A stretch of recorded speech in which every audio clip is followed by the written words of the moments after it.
चुराए न माखन, कान्हा से कह दो चुराए न माखन। सदा शरारत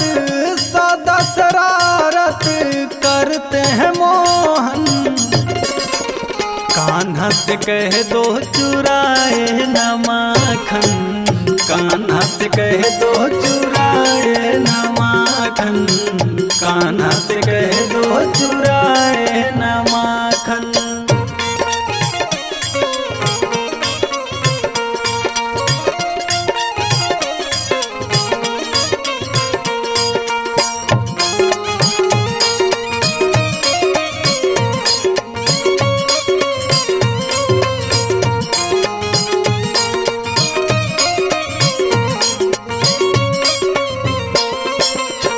मटकी को तोड़ कान्हा हंस मुस्काए, हंस मुस्काए भैया हंस मुस्काए।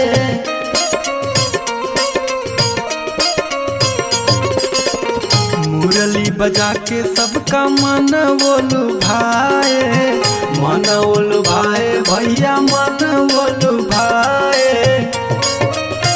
सदा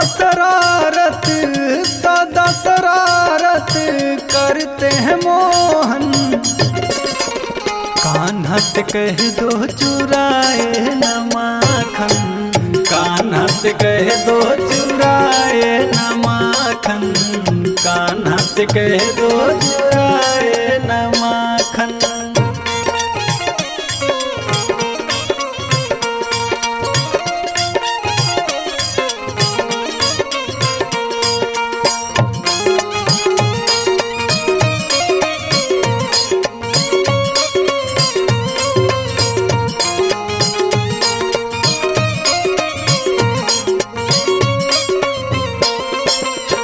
हम तो सदा हैं भैया उनके दीवाने, उनके दीवाने भैया उनके दीवाने।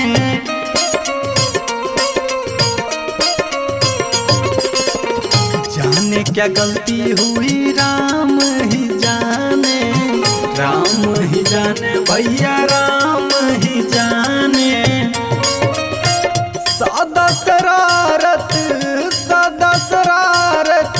करते हैं मोहन, कान्हा से कह दो चुराए न माखन, कान्हा से कह दो चुराए